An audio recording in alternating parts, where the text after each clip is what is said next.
अखिल भारतीय आयुर्विज्ञान संस्थान एम्स नई दिल्ली ने अपना चौथा रिसर्च डे मनाया। यह कार्यक्रम चिकित्सा जगत में हो रहे नवीनतम शोधों और तकनीकी विकास को प्रदर्शित करने का एक प्रमुख मंच बना। इस आयोजन में एम्स के छात्र, फैकल्टी मेंबर्स, रेजिडेंट डॉक्टर्स और वैज्ञानिकों ने अपने शोध प्रस्तुत किए। रिसर्च बहुत जरूरी होता है हेल्थ केयर में, और कौन सी दवाएं देनी है, कौन से टेस्ट होने चाहिए, उनका प्रोटोकॉल क्या होता है, उसके एल्गोरिथम क्या होती है, किस मरीज को कैसे ट्रीट करना चाहिए, वो बहुत इंपॉर्टेंट है।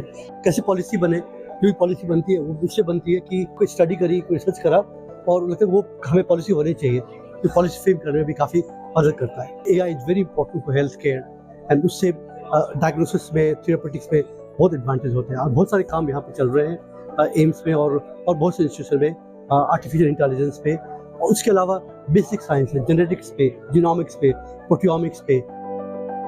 इस रिसर्च डे का एक प्रमुख आकर्षण था iOncology.ai का नया डिजिटल प्रिस्क्रिप्शन पेपर। iOncology.ai की जीनोमिक्स संचालित प्रणाली अब डॉक्टरों को अधिक सटीक और व्यक्तिगत इलाज की सुविधा देगी। iOncology AI ML based technology है जो कि ब्रेस्ट कैंसर एंड ओवियन कैंसर के लिए बेसिकली हमने इसको डेवलप किया है।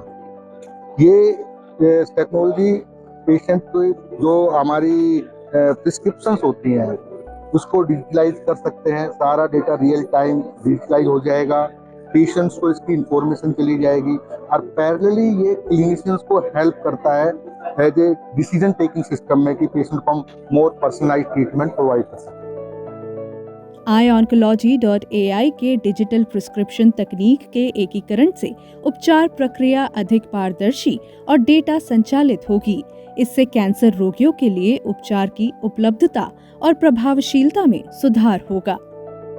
सर ये it's like a normal paper, ये A4 साइज का हमारा नॉर्मल पेपर है 100 GSM का, and this is a fully customized paper. और इसमें हमने हमारी टेक्नोलॉजी किस तरीके से प्रिंट करी है, और ये हमारा पेन है सर, जो हमारा डॉक्टर जो हमें यूज करते हैं, और किस तरीके से काम करता है मैं आपको दिखा देता हूँ। मैं जस्ट मैंने इस पर टच किया, टच करते ही आप देखेंगे स्क्रीन के ऊपर से ये लाइव हो गया, एंड मैंने यहाँ पे लिखना स्टार्ट कर दिया पेशेंट का नाम।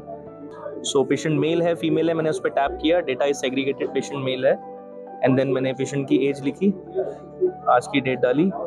This is a customized paper, doctor कोई भी अपने वाइटल्स इसमें ऐड कर सकता है, जैसे सिम्टम्स, जिस भी ट्रीटमेंट के लिए आया है patient, related to the symptoms we have some educational videos. यहाँ पे एक मैंने जैसे एक बीपी के लिए पेशेंट आया है, जो मैंने यहाँ पे बीपी लिखा हुआ है, जैसे आप इस पे टच करेंगे, टच करते ही जो है स्क्रीन पे ऑटोमेटिकली यहाँ पे वीडियो जो है प्ले हो जाएगी। The most important part of this paper is, अगर ये पेपर पेशेंट दोबारा लेकर आता है और वो वर्स्ट कंडीशन में लेकर आता है, जैसे कुछ कंडीशन बहुत बेकार हो जाती है, अगर एक छोटा सा टुकड़ा भी लेकर आते हैं एंड अगर मैं इस पे भी टच करता हूँ तो हमारा जो प्रिस्क्रिप्शन है पूरा का पूरा ये रीड कर लेता है थ्रू दिस शॉर्ट पेपर। जहां कैंसर रिसर्च में AI क्रांति ला रहा है, वहीं न्यूरो रिहैबिलिटेशन के क्षेत्र में वर्चुअल रियलिटी यानी VR नई संभावनाओं को जन्म दे रही है। We have developed this device, Remind device. So ये न्यूरो रिहैबिलिटेशन पेशेंट्स के लिए है, patients like stroke, Parkinson's disease, dementia, और ये इम्प्रूव करता है आपके मसल स्ट्रेंथ को। ADL activities like activities of daily living की जो एक्टिविटी है वो भी इम्प्रूव करेगा, कॉग्निशन भी इम्प्रूव करेगा और बैलेंस इम्प्रूव करने में भी ये काम करता है। ये वर्चुअल रियलिटी डिवाइस है जिसमें पेशेंट फुली इमर्स रहता है एनवायरनमेंट में। So it has some software जिसमें VR थेरेपी गेम्स इंक्लूडेड हैं। वो VR थेरेपी गेम्स आपको हेल्प करते हैं टू इम्प्रूव योर मसल्स और कॉग्निशन और बैलेंस। इस तरह के शोध न केवल चिकित्सा जगत को आगे बढ़ा रहे हैं, बल्कि नवाचार के जरिए हेल्थ केयर को और अधिक प्रभावी बना रहे हैं।